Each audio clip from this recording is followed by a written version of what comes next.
Viewers எல்லாருக்கும் வணக்கம். இன்னைக்கு நம்ம சேனல்ல கல்யாண சாப்பாடையே மிஞ்சுற அளவுக்கு ஒரு சூப்பரான டெலிஷியஸான ஒரு ரசம் பார்த்துடலாம். இதுக்கு ஒரு லெமன் சைஸ் புளி எடுத்து நாங்கள் கரைச்சி வச்சிருக்கோம். நீங்கள் வேணும்னா சுடுதண்ணியில் போட்டு கூட கொஞ்சம் நேரம் ஊற வச்சுக்கோங்க. 2 மீடியம் சைஸ் தக்காளி எடுத்திருக்கோம்.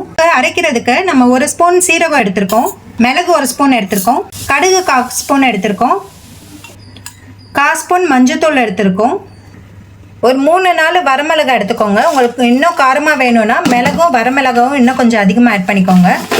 1/2 ஸ்பூன் முழு தனியாக எடுத்திருக்கோம். ஒரு முழு ரசப்பூண்டு எடுத்து அதையும் ஆட் பண்ணிக்கலாம். துவரம்பருப்பு 1 ஸ்பூன் எடுத்துக்கலாம். இதோட தேவையான அளவு கருவேப்பிலையை ஆட் பண்ணி நல்லா அரைச்சிக்கலாம். இந்த மாதிரி நல்லா கொரப்பாக அரைச்சிக்கோங்க. இப்போ ஒரு கடாயில் நம்ம ஒரு 2 ஸ்பூன் எண்ணெய் ஊற்றிக்கலாம். எண்ணெய் லைட்டாக ஹீட் ஆனதும் தேவையான அளவு கடுகு உளுந்து ஆட் பண்ணிக்கலாம். நாங்கள் ஒரு 1/2 ஸ்பூன் கடுகு உளுந்து ஆட் பண்ணுறோம். கடுகு வெடிக்க ஸ்டார்ட் ஆனதும் 2 வரமிளகாவும் ஒரு 3-4 ரசப்பூண்டும் தட்டி வச்சுருக்காதும் ஆட் பண்ணிக்கலாம். இதோட கருவேப்பிலை ஆட் பண்ணிக்கலாம். இப்போ எல்லாமே நல்லா மிக்ஸ் பண்ணிக்கோங்க. இந்த ஸ்டேஜில் நம்ம அரைச்சி வச்சுருக்க அந்த இன்க்ரீடியன்ஸ் எல்லாத்தையுமே ஆட் பண்ணிக்கலாம். போட்டு எல்லாம் நல்லா மிக்ஸ் பண்ணிக்கலாம்.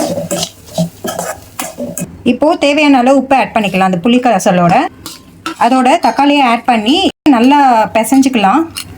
இப்போ நல்லா மிக்ஸ் பண்ணியாச்சு. இந்த புளி கரைசலை நம்ம அந்த ரசத்துக்கு ரெடி பண்ணிட்டு இருக்கிற பேனில் ஊற்றிடலாம். இப்போ எல்லாமே போட்டு நல்லா மிக்ஸ் பண்ணிக்கோங்க.